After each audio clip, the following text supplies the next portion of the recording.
Forget gurus. Forget anyone claiming to be an online business expert without going through the challenges of entrepreneurship themselves. The Real Money, Real Business podcast is here to prove the best insights in online business comes from your fellow online business builders. We dig into stories of entrepreneurs selling their business on the Empire Flippers marketplace so that you can learn how they made their business profitable, how they overcame obstacles, and what lessons they learned in their online journey. If you want to take your business and your knowledge to the next level, you've come to the right podcast. Let's get started. Hey everyone, Brandon here with another great business to discuss on this episode of the Real Money, Real Business podcast.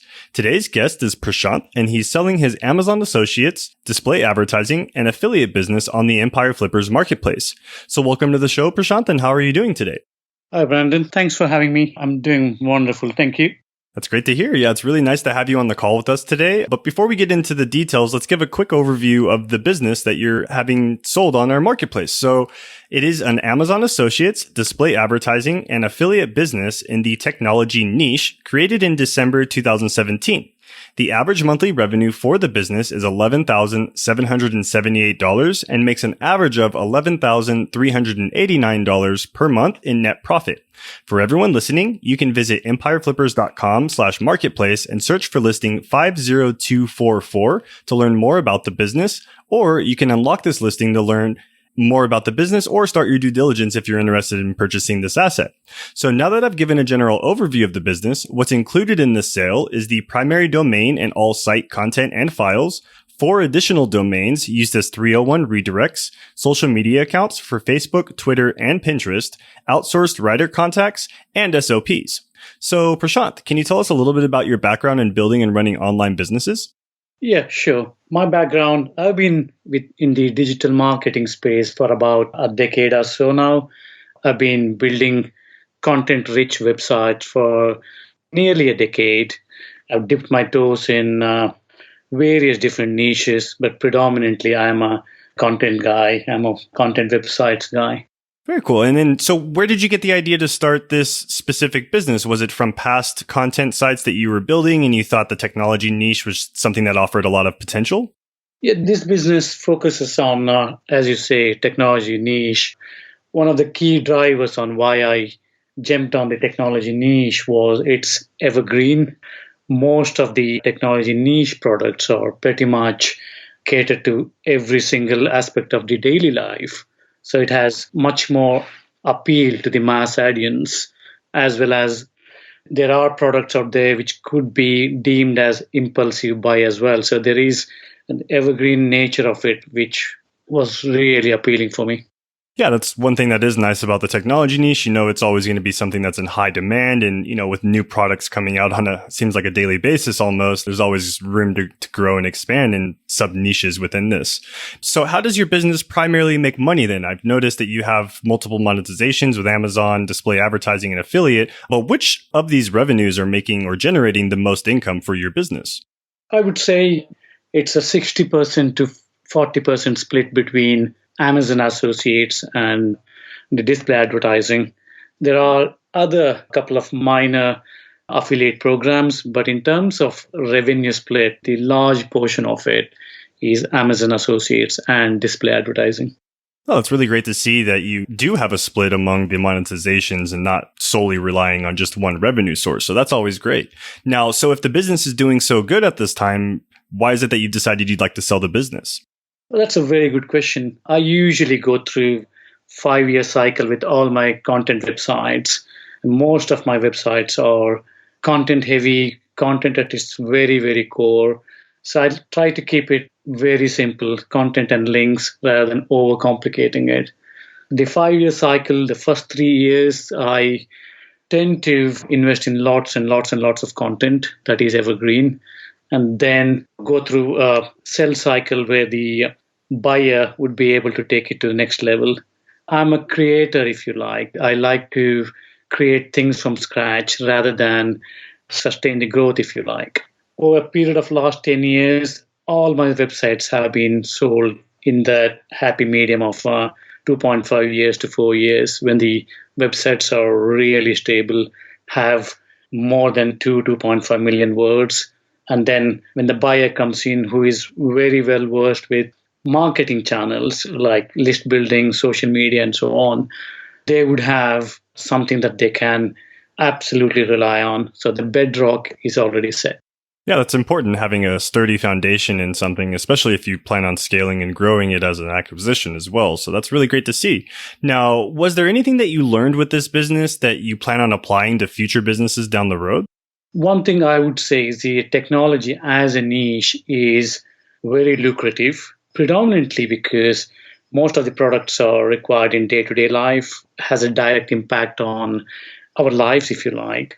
And also, if there are products, if they are properly targeted, most of these products are impulsive buy as well. So that's appealing for me.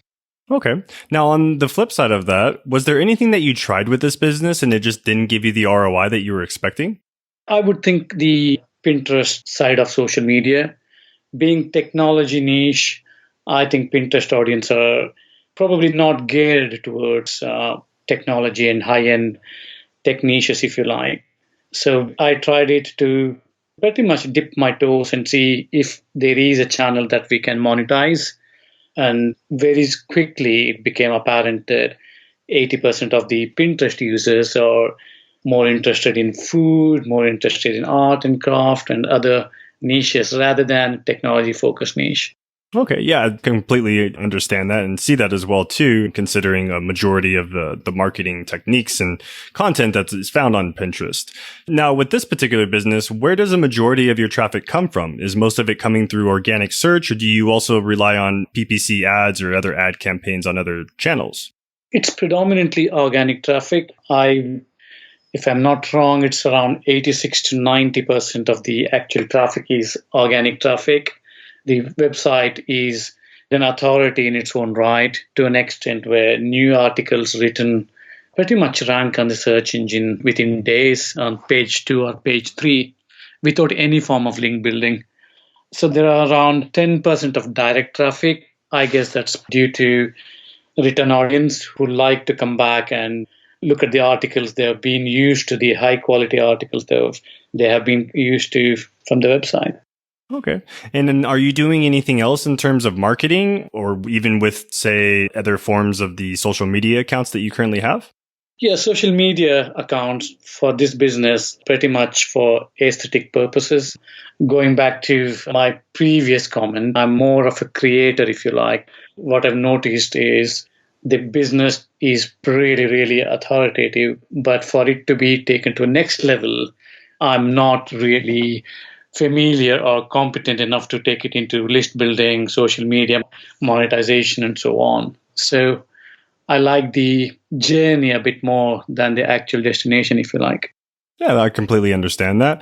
So I noticed with this listing, you also don't currently have an email list. Was that something that you might have tried and it didn't give you an ROI you were expecting, or is that just something you haven't attempted at all yet? I haven't attempted at all. I think that's one of the revenue streams that the new buyer can potentially look at. As we all know, money is in the list. So as part of the 5-year strategy, I always tell my buyers the bedrock is clearly there. The site is tremendous authority with over 2.6 million words on it. It's about opening it up into conversion rate optimizations, social media, list building, and then pretty much treating it as a media company rather than just a website business. Yeah, absolutely. And you basically answered my question when I was about to ask, what are some of the typical ways you would try and grow it? So I'll go ahead and move on to the next question as well, too. So can you describe then the typical work on a daily or weekly basis that you're performing on the business as of now? As of now, I spend a couple of hours every week to check the plugins on the site, update the plugins, answer any comments on the website. It's pretty much a very light work on the site. It's very self-sufficient. Yeah, it's always good to see. And do you feel that there's any particular skill set that a buyer should have prior to acquiring this business? Or do you feel that this can be learned or maybe even this knowledge can be obtained within the transition period? I think a basic knowledge of WordPress as a CMS would definitely help. However, it can be easily learned if it's a buyer is a newcomer into the digital world. I think it could be easily learned within a couple of weeks. That's always good to see as well, too. So now, what do you feel are some of the potential risks associated with this business that a buyer should be aware of? I would say the risk in terms of the revenue streams is pretty much spread out in terms of diverse income streams. But as with many websites that are reliant on organic traffic, Google algo changes that would affect the traffic of the site would be one risk that everyone who buys it should be aware of. Right. Yeah, it's pretty much typical for most content sites across the board these days. Now, moving forward, Prashant, are you willing to commit to a non-compete, meaning any future businesses down the road, you'll stay out of this specific niche? Absolutely, yes. Perfect. And then how much support are you willing to offer potential buyers? Are you going with the typical 30 days of email and Skype support, or did you have something in addition that you would like to add on to that? I'm more than willing to go with the typical Skype support and if needed, a couple of hours of consultancy as well within that 30-day period.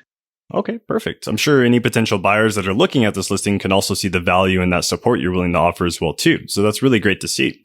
Now, Prashant, are you open to negotiating something like an earnout where you'll receive a large portion of the sales price up front and then smaller payments over the course of a few months after that, closing out the deal? Yes, cash is ideal, but if the earnout in terms of deal structure is appealing, I'm more than willing to discuss and negotiate on it. Okay, perfect. Yeah, it's always good that this is something that you're open to, but it can always be discussed during the negotiation period as well, too. Now, just a few sideline questions for you. Is there any advice that you would like to give to our listeners that you wish you knew when you first started this business? I would say, contrary to popular belief that you got to love the niche that you get into, you can fall in love with the business that you embark on as long as there is dedication towards it, as long as you are ambitional enough, if you like, if that is a word. Yeah, no, absolutely. It's something you also need to have a passion in, especially if you're going to be putting in, long hours on a business that you want to grow and you want to see succeed as well. So I completely agree with you on that. Now, was there any software or tools that really helped you at the start of running this business that our listeners might gain some benefit from as well? I've used traditional research tools that are available like Ahrefs, SEMrush, and keyword finders and so on. But I would say Ahrefs would probably is one single tool that I would highly recommend. Yeah, absolutely. I'm right there with you. I'm a huge fan of Ahrefs, and the amount of metrics and analytics tools that they have in this one SaaS is really amazing to use as well. Now, the last question for you, Prashant, is putting yourself in the shoes of a buyer. Why do you think that your business is worth buying? I think it's the authority of the site. It's standing within the organic Google and other search engines view of things.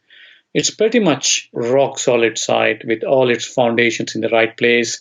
It's very, very simplistically managed, not overcomplicated. It's content and links. So it's very, very high quality, 2.5 million words on the site. It ranks for nearly 215K number of keywords. So that's very, very solid ground if you want to take it to next level. Yeah, no, it's really great that you have so much content and all of these rankings and keywords already established. Again, having that foundation already set and ready for someone to come in and scale it to its full potential is really great to see in your business that you've created. That pretty much wraps up this call. Was there anything else that you'd like to share that I might have missed? No, I think that's pretty much it from my side. Thank everyone for listening. Yeah, thank you so much for jumping on the call with us today, Prashant, and I'm sure we'll get this listing here sold for you in the next few weeks. Thanks for having me, Brendan. Thank you. And all right, everyone. So thanks for listening. To learn more and to see if this listing has already been sold, head over to empireflippers.com/marketplace and search for listing number 50244. If you're watching this on YouTube, click the link in the description to go straight to the listing. And once you've unlocked this listing, you'll be given everything you need to know about this business. So until next time, enjoy your digital journey.